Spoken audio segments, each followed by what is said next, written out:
तेरी बेकरारियों में इश्क इश्क है मदन मेरा दम मलंग मलंग दम दम मलंग मलंग मलंग मलंग दम दम मलंग। হাই আমিস, তোমরা কেমন আছো বলো? আশা করি তোমরা ভালো আছো।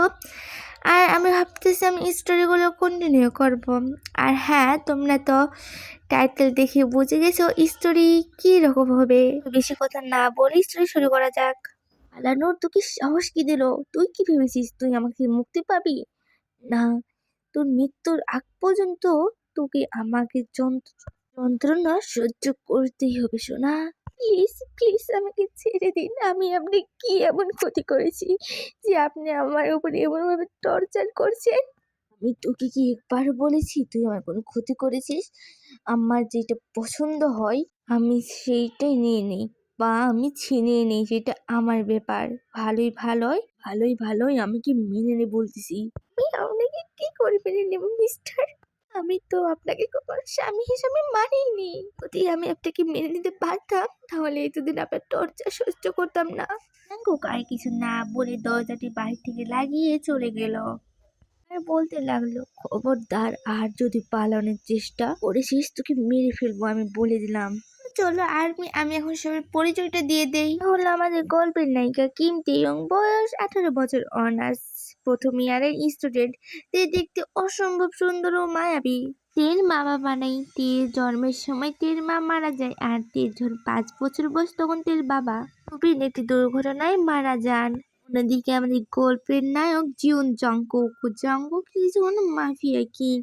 জাঙ্কুকের মা কিম সো জিন। জাঙ্কুক নিজের মা জিনকে সবসময় নিজের থেকে দূরে রেখেছে, কারণ জাঙ্কুকের কোনো শত্রুর অভাব নেই। কখন জিনের ক্ষতি হয়ে যায় কেউ বলতে পারবে না।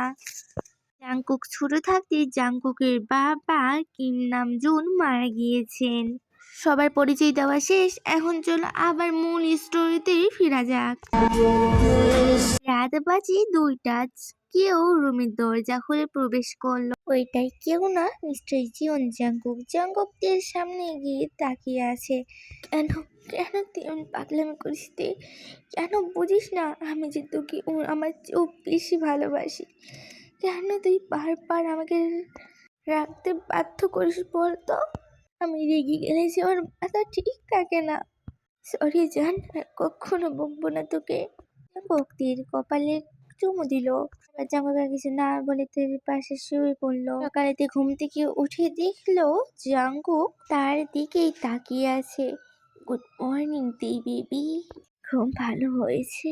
তোর ছাতা এই মানুষটার মূল মতলব আমি কিছুই বুঝি না। কখন যে কি বলে, কালকে রাতে কেমন করে বকাবকি করলো, আর আজকে কি হলো? সুইট বেবি, কি ভাবছিস সোনা? একটা গুড মর্নিং কিস দাও প্লিজ। না দিব না আমি এখন। জানেন সরেন তো, আমি ফ্রেশ হতে যাবো। যাও না ফ্রেশ হতে। আমি কি তোমাকে বাধা দিচ্ছে নাকি বউ? শুধু একটা কিস দিয়েছি, কিস দিয়ে যাও। জাঙ্কুক তাকিয়ে দিল। সুগা ফোন দিয়েছে। জাঙ্কুক ফোনটা হাতে নিয়ে বের করে দিয়ে গেল। সো আর্মিস, আমি আর এই পার্টটা বেশি বড় করব না, যেহেতু এটা প্রথম পার্ট। মেবি আমি নেক্সট পার্টে অবভিয়াসলি বড় করার চেষ্টা করব। সো আমি স্টোরি যদি ভালো থেকে লাগে অবভিয়াসলি আমাকে কিন্তু বলবা কমেন্ট করে। আর জানি ভালো হয় নাই, তাহলে একটা লাইক দিয়ে দিও।